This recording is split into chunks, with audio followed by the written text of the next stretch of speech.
My name is Diogo Monica. I'm a PhD candidate in the Technical University of Lisbon, and I am also a security engineer for Square. Today I'm going to talk a little bit about botnets and how we can actually create an intermediate layer or the command and control layer of botnet by leveraging honest users' browsers in this case. So real quickly, an introduction of what I'm going to be talking about today. I'm going to start by providing some motivation for this work. Why am I doing this in the first place? I'm going to talk a little bit about the actual problem statement and what I'm actually aiming for with this work. I'm going to describe a stealth command and control infrastructure that's actually going to use as the main vehicle for communication legitimate users' browsers. And then I'm going to conclude with some final remarks and some directions for future work. So what was the main motivation for this? What was I trying to do with this? So as we all know, botnets are still one of the dominant threats in the internet. They do everything from spam to denial of service to phishing, every single thing that you can think malicious. Botnets are still doing this. They're also been consistently evolving for the past 10 years. So they started out by doing botnet control on simple IRC servers. Then they evolved to HTTP hardened servers, and then finally they reached the stage where they thought that peer-to-peer connections and architectures were actually cool, and now we're in a hybrid state where there's basically a little bit of everything, depends on the sophistication of the attacker. So our realization was that, well, botnets are not going away anytime soon. We take down some of them, a few others pop up. They're just trying to become more and more stealth. So if they're not going anywhere, we as a research community might as well, and we've been really successful at infiltrating them in the past, or moderately successful at infiltrating them in the past and actually taking them down and figuring out how they work. But it's worth to actually explore what attackers might do next to actually thwart our efforts and to thwart the current takedown strategies, and so where these botnets actually might evolve to. So this presentation is going to be a little bit how my head works, what worked inside my head, a little bit of an exploration of a path that we believe that is feasible and that botmasters can actually take in the future. Perfect. So what is the problem statement? Well, what was I trying to do with this? So I'm going to change my mindset a little bit to being the head of a botmaster here and work a little bit on the behind the scenes. I'll probably sometimes refer the researchers as we, and sometimes I'll refer the botmasters as we. To be honest, I kind of often get confused myself which side I'm working on, but bear with me there. And we realized that as an attacker, protection against the command and control takeover is actually a real issue. It's a big thing. Botnets are not only being taken over by researchers, by law enforcement, but also by other botmasters. And there are actually wars between botmasters to try to gather the hosts and the bots that are infected by other botnets, and to steal information, obviously. So we as researchers and law enforcement have been cracking domain generation algorithms for a while. We've been sinkholing traffic. We've been exploring vulnerabilities in the command and control servers themselves or the protocols to gain privileged access and actually be able to control these botnets. We've been doing stuff like size estimation to prioritize the botnets that we should take down first. And we've been trying, for example, more esoteric attacks like Eclipse attacks on peer-to-peer networks to try to make sure that the bots lose control or the botmaster loses control over the botnet. So there's a bunch of things that we've been trying to do to try to attack these command and control infrastructures. So as a botmaster, what I would actually like to have would be a botnet that allows me to avoid infiltration in the first place, and also size estimation. I don't want to basically tell out there to the world, this is what my botnet is, and if it gets big enough, I'm target number one for takedown. So I want to keep it on the down low. Second thing, I would also like to have my bots be hard to detect themselves. So I would not like to have an ability or a simple IDS signature or something simple that allows me to, or allows researchers to detect, oh, this is the infected population. Let's start sending out emails to make sure that this gets cleaned up in my botnet or this botnet goes away. And finally, the other thing that obviously botmasters don't really want is to go to jail. So they want anonymity. They want to make sure that nobody disrupts their operations and they continue to operate these botnets anonymously. So that's obviously a big deal for them. No one wants to go to jail. So before I start actually describing what we came up with and the way that we thought about this, let me just describe a few assumptions that we're making here. So the first assumption that I'm going to make is that I'm actually not concerned about infecting these hosts. So let's assume I have an infected population of bots. So I'm not going to be concerned with infecting them or attacking them by drive-by. We can do drive-by downloads. We can do paper install. So let's just assume we have this population of bots, and we have a binary that gets pushed out to a bunch of hosts. So the second thing that I'm going to assume is that I'm actually going to have the ability to have a trust anchor on my binary. So a trust anchor could be as simple as a public key or a set of public keys or anything like that that allows the binary itself to somehow authenticate orders or authenticate commands, or are going to actually be used later on as a source of anchor of trust to authenticate our protocols. So this is also important. And finally, and this is a big assumption, but we're going to actually assume that bots have a way of interacting with the bot master. I'm going to try to change the paradigm a little bit and turn it upside down. Particularly what I'm going to try to do is I'm going to try to use a push model versus a pull model. So bot masters can contact bots, but bots don't actually call out anywhere. So bots will not be actually actively participating in a command and control infrastructure and actually advertising them actively. I belong here with a beacon or registering or trying to pull for new commands. So that's going to be a little bit what I'm going to do in terms of inverting this paradigm. So for this, we're actually going to need an open port. We're going to need a way to push out commands to the bots because the bots are actually not going to come to me and request commands themselves. So that's an important distinction. Cool. So with these assumptions, here's what we actually started thinking about. We started thinking about basic architecture. What do we actually want from a basic architecture that allows me to have these things? So what's being attacked usually is the command and control infrastructure, right? So we have a botnet. The best way of actually take down a botnet is get the command and control under our control and then shut it down, redirect it, send a new binary that cleans the bots, anything like that.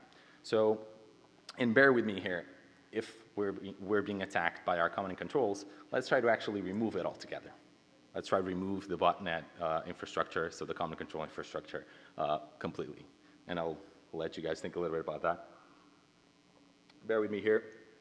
So ideally, if the bots were completely isolated and never knew who the bot master is or how to contact them, well, then researchers can't really reverse engineer the protocols, cannot try to hack into any control infrastructure, and can't really have any hopes of taking control. There is nothing to be taken control of. So the only point here is that if bots are isolated and you want to control the botnet, you have to individually compromise each host, right? So this is the ideal. Obviously, we might not want to call this a botnet because in the definition of botnet, there's always a command and control component, but if we change a little bit the definition and we actually call it a network of infected hosts where a bot master is able to send out commands, then this might actually work. So that we might actually call this a botnet because we have the ability of pushing out commands to these individual bots that do our bidding for us. So what would this look like? What would a botnet like this look like? Very basic. So first, we said that bots cannot actively participate in a bot master's command and control infrastructure. So they're not actively participating in anything, number one.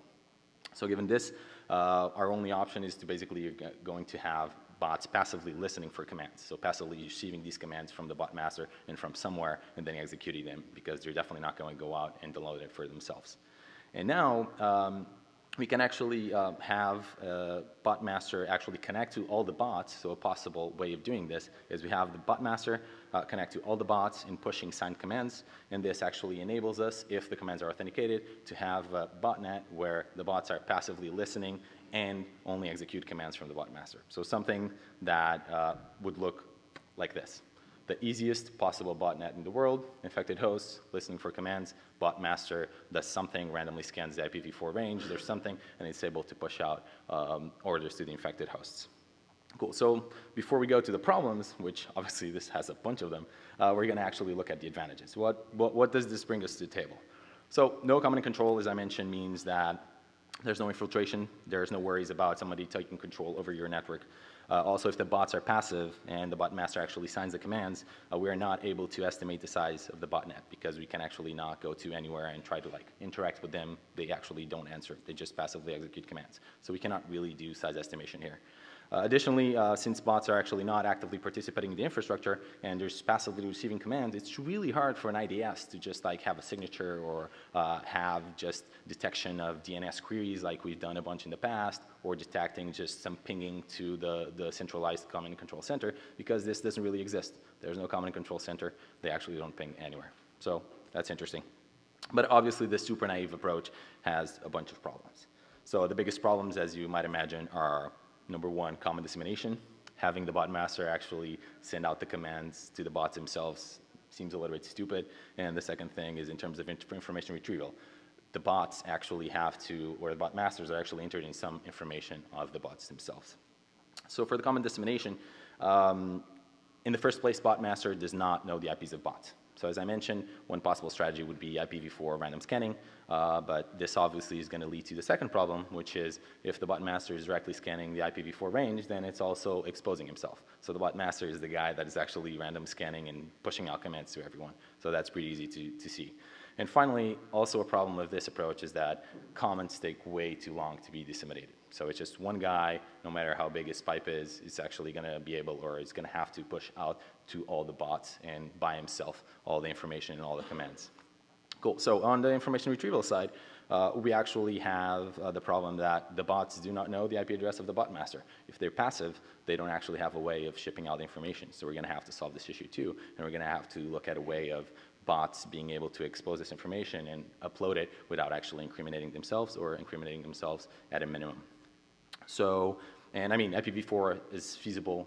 We've seen a bunch of farms doing it in the past, but let's try to see how we can actually improve this approach and make this something that could work. So looking at the common dissemination itself. So our idea was, if we can't have the bot master doing everything, if this is not feasible, what can we do? So our first idea was, okay, let's have an intermediate layer of expendable hosts, and these hosts can just be like a normal tiered common control architecture like we have on the normal botnets. This layer can also not know anything about the bot master himself.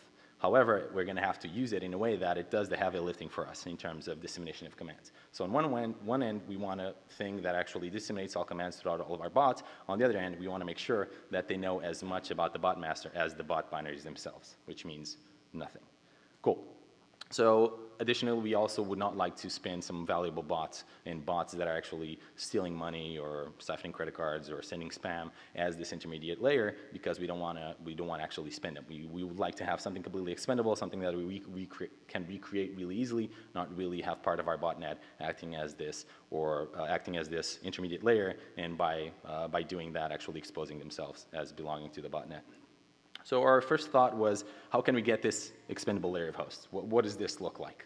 What about if we use browsers? That was our thought. Well, browsers are actually a pretty good idea. Browsers were actually created to send out requests really fast, right? HTTP requests, they were basically built out to send requests all the time. It has crypto available, so we have a bunch of JavaScript libraries, and we have a bunch of libraries like that that will allow us to actually do authentication and sign stuff and actually do more complex protocols. So we can do that here. And also, there's a bunch of capabilities always being added, right? HTML5, there's a bunch of new capabilities. Now browsers are being turned into OSs, so they're being more powerful, and we can actually implement something like this if we had a way of constructing this around browsers. So our intermediate layer could actually be something like this. So now the question becomes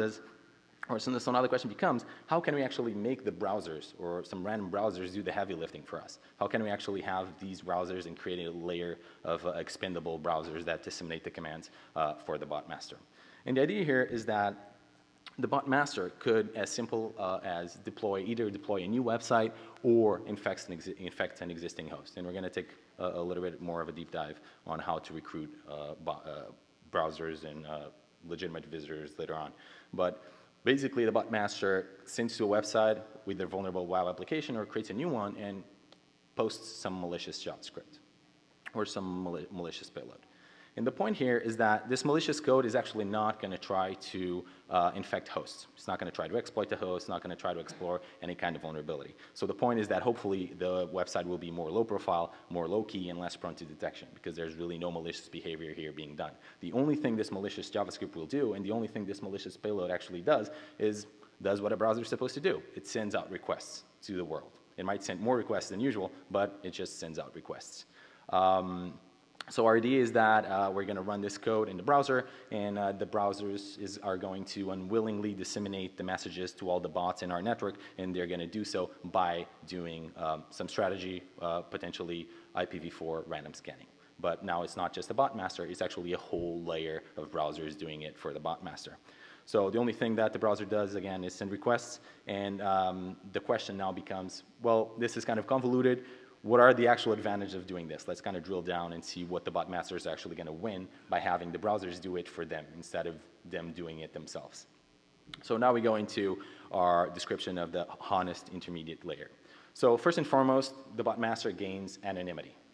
right? So now there's significantly reduced exposure for the bot master. Before, the bot master was actually randomly scanning and was the person responsible for doing the dissemination of the commands himself. Now we actually have this expendable layer of hosts, and this expendable layer of hosts is actually doing the heavy lifting, so sending out commands, hundreds of requests per second. So the second thing is that we're actually able to significantly increase the dissemination speed of the commands, right? Because we can increase the web users, and by increasing the number of web users that go to these malicious websites, we're also recruiting more bots, and we're also recruiting more expendable hosts, and we're also recruiting more people and more browsers to our intermediate layer, and therefore we're speeding up the time taken for a command to be disseminated. So the point here is that getting browser timeshare is actually really easy. So let's try to exploit this fact. Let's try to exploit this ability the attackers have to get timeshare on a browser and do this for us. So the funny part is that with this, we're still maintaining the isolation principle of the bots themselves. So the bots didn't actually change. They're still passive. They still don't communicate with anything. The only thing that we're changing by doing this is that instead of being the bot master disseminating the commands himself, we're actually having some browsers that do it for them. So that's cool. So they, again, receive commands that are assigned by the bot master because the JavaScript can actually relay this signed payload, and they execute it silently, so IDSs cannot pick up on this, and it's harder for us to make a detection mechanism based on something that's inbound only. Also, it's important to see that if, as a researcher, we have a honeypot and we're actually detecting this, these payloads, these commands coming in. From our perspective, what we're seeing is we're seeing a legitimate IP address. We're not seeing a malicious user. We're seeing a legitimate browser that basically turns out to be running some malicious code. So it's really hard for researchers and law enforcement to subpoena or take down, or even, I mean, researchers usually stay away from people's systems because they're honest systems, and they usually concentrate when they have 100% guarantee that this is a malicious-only website or a malicious-only host, and that we can actually tinker with. So by finding out who is relaying these commands and all of these IPs of these intermediate hosts, we're actually not revealing a significant portion of our botnet. So the malicious site itself is also not revealed because there's this intermediate layer. So we were able to successfully intermediate something between the bot master, and that is basically useless for researchers and law enforcement. So what else do we get out of this? Another thing that we get out of this is that, as I mentioned, getting the commands is worthless. From a researcher point of view, relaying these commands or exploring this further, the only thing that's going to do is really like exploit or send further the bot master's orders. So we cannot use this to detect bots on our infrastructure. We cannot use this to reverse engineer the protocol. It's really something that the only thing we can do is, and the only thing we get is we know what the bot master is commanding, something that we would know by running a honeypot anyway, or by running some sort of sandbox that would tell us what the bots were doing with the commands that they were receiving. Additionally, very interesting is that we can make this intermediate layer expire really quickly. So we can either remove the JavaScript, have the JavaScript removing itself, or after a period of time, we can actually hide from researchers and law enforcement this way because it's not a command and control architecture that lives, that is just there, it's present. We cannot just go there and tinker with it and poke at it every time we want to because it only exists when a command is supposed to be disseminated. The moment the command is disseminated or the moment the threshold expires or a certificate expires, it goes away. Also really interesting is the moment the user closes the browser tab or closes the browser, everything is gone. Really the only information that stays, or the majority of the information that stays, is basically like the URL, maybe the URL on the history that the infected payload was downloaded from. But it's really hard to go to user systems and actually retrieve this, especially in a useful time period. So yeah, so it's really hard for researchers, and this becomes really stealthy, and there's really no proof of this happening except some history payload. So it's really, really, really stealthy in a sense that JavaScript, browser closes, tab closes, it goes away. So we implemented this, and we created a proof of concept, obviously. Something cool as this, we wanted to implement it and try it out in the real world. And our implementation, basically, we used JavaScript, which was obviously the easiest tool for the job, and we created a simple proof of concept that the way that it disseminated is through AJAX calls. So we did a bunch of AJAX calls to try to find other bots to disseminate the commands to, and we essentially used it to measure the number of requests that we were able to do and to kind of like infer the feasibility of the system overall. We also use EasyXDM to bypass a margin policy. A margin policy is obviously something that would get in the way if we wanted to do this. So we basically use some library, and there's a bunch of other mechanisms that you can do or you can use to bypass a margin policy, and we did it so we actually have a feasibility and a working prototype. And finally, we also implemented public key signatures, so we had the whole algorithm and we had the whole signature also being implemented to make sure that nobody could tinker with the commands or send fake commands, and we did it by using one of these open source JavaScript libraries. So we did all of this. So unfortunately, we were not actually able to deploy this at large scale. It was significantly or is particularly hard to get a bunch of different browsers and try to run like thousands and thousands of browsers and try to see what was actually the feedback of this. But we definitely did some simulations, and we actually did, okay, given that this behaves like this with a dozen hosts, and given these parameters, let's try to tinker with the parameters to see how this would behave at large scale. So some parameters that we have to tune and that we can tune and we can work with for this solution are N, so the total number of bots that we have at our availability, at our disposal. So these are actually the number of bots that are infected, so the number of actual malicious installations that we have on our botnet. S here is going to be basically the space that we're going to try to gather. So you can think of it as the IPv4 space, maybe a few IPs less. R is going to be the requests per second a browser can make. This is obviously really important because this is going to basically tell us what is the speed that our browsers can actually propagate and send out our message. D is going to be the days the malicious site is going to be active. So if we're deploying these websites and if we're doing propaganda for these websites to recruit hosts, we have a limited duration of these campaigns. And so we have to decide, oh, how much time do we actually want and how much time do we actually need to spread out the commands to the majority of the population or to enough of the population so that the commands are useful. We also have V, the number of visitors per day the website receives. This is also an interesting parameter and very important. If you have a very, very large website, you're going to have a ton of visitors, and you can also do the same by having several small websites to aggregate the number of visitors that you can to a total number that is useful. And finally, minutes. Obviously, this is dependent on the number of minutes that a user spends on a website. Obviously, we are going to try to make sure that users spend more time on the website than they would on a normal browser, but at the end of the day, if they close the browser, our expendable host actually goes away, and we're going to have to recruit a new one. So out of all these parameters, we fixed the following. We decided to say, okay, not completely unheard of, let's try to have a botnet of 150,000 nodes. Let's run all of our simulations with this number. For the address space, we're going to basically do IPv4, so 2 to 32, and we're going to exclude all the unroutable IP addresses and all the bogons. So we're actually going to finish up with this number in our address space that is potentially available, that has a potential host available. In terms of R, in terms of rates per second that browsers were able to do, so we tested this on Firefox, we tested this on Chrome, we tested this on Safari, and we tested it on both OS X and Windows. And we were able to get an average of 250 requests per second. And note that this is not optimized. So we didn't try to optimize this. And if we actually try to compare it, for example, with something like CodeRed or something like NIMDA that tried to actually spread out really fast, these things were actually doing in the order of thousands and 10,000s of requests per second. So a browser doing 250 requests per second is not crazy, and we could also tune this to try to detect, try to avoid detection or something like that, but not a crazy number here. And finally, in terms of days, we're actually going to decide to stay on 1 day. And the reason for this is that we thought it was a conservative approach and a conservative assumption. And our objective here is we don't want to be easily detected. And that means that our website of dissemination should be available for as little time as possible because it increases our exposure in terms of, oh, what is the actual website? Where is the actual dissemination coming from?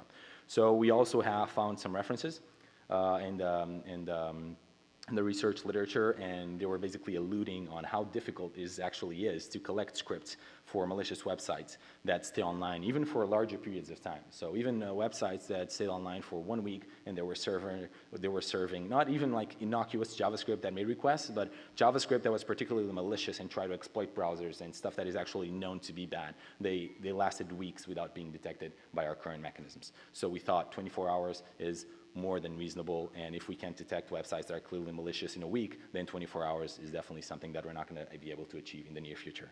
And it also might be something that we should be focusing on for future work. And so we did an analysis of the coverage of the solution.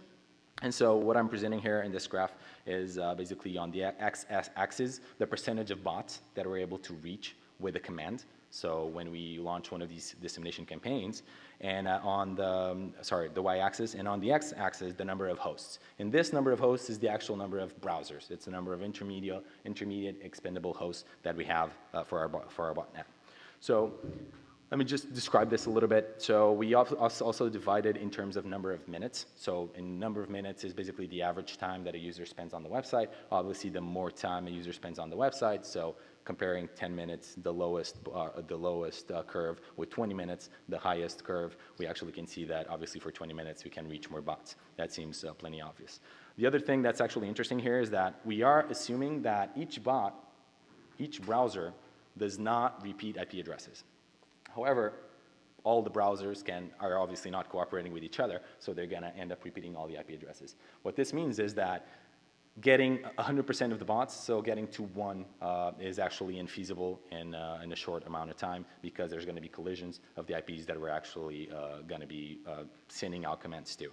So it's actually obviously impossible to reach full coverage in this setting. However, we compare it with the straight line there. The straight line is the exact same strategy for 20 minutes, but now with cooperation.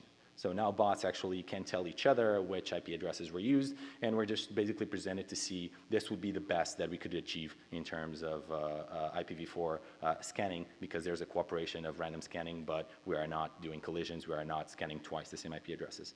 So an idea of how we could implement this, there's actually a bunch of different things. One of them, and the biggest one that we found, was Adobe Cyrus. So it was previously called Stratus, but it basically enabled browsers to have the Flash players create a peer-to-peer network between them and actually share these details. We didn't explore this option further, but it's just there is the bar of optimization that we can get. So we could get total coverage at this speed with 20 minutes if we had cooperation between hosts. So, but now that we've seen this, we've seen that we can disseminate commands, we've seen the percentage of commands and the percentage of bots that we're actually able to reach with this. So how do we exactly get browsers to run our malicious code? So getting visitors is actually pretty easy. So we can advertise to spam, we can advertise to Twitter, we can advertise through a search engine poisoning, or do search engine poison to try to get URLs. We can abuse URL shorteners. There's a bunch of different things that we can do. Also, we can infect current websites. So by using cross-site scripting and SQL injection, we can actually get code to run on malicious websites and get this to run. Another interesting idea is, for example, put malicious code into WordPress templates or anything like that that is actually currently being used to spread out malware, and instead just putting some JavaScript that does the propagation for us. And as for keeping the users in the websites and actually trying to extend the period of time for as much as we can use tricks like tab nabbing and click checking to try to create iframes and open legitimate tabs and try to keep the users for as long as we can. If the user closes the browser, we can't really do anything about it, but if the user doesn't close the browser, and usually all users and all of you have a bunch of open tabs, you can't really distinguish a tab with Gmail open or a tab with Gmail open that has an iframe in the background actually running this for the bot master. So given that we dealt with the problem of information dissemination, how do we actually get the data back? How do we deal with the problem of information upstream? So bot masters want to exfiltrate data. They want credit card numbers. They want SSNs. Unfortunately, our solution actually isolates the bots for robustness and stealthiness, which makes it difficult to create this upstream channel. So for spamming botnets, there's a naive approach, which is basically encrypt all of your data and spam it together with the spam. And the only thing that the bot master has to do is receive spam, right? Which is actually something that's really easy to do nowadays. So encodes all the information that you want to upload and spam it away. Unfortunately, for certain kinds of botnets, would actually draw too much attention. So for botnets that do information stealing, we also want to do something a little bit more stealth. So our objectives would be something along the lines of having an information upload that does not expose the bot master, that has stealth operation, and that only bots or only bot masters are actually able to exfiltrate this data. So there has to be a mechanism of actually authenticating this so we can exfiltrate the information, but only the bot master can do so. So what we came up with was basically the bot master is going to create a public private key pair, and it's going to send it out to the website that's doing the dissemination.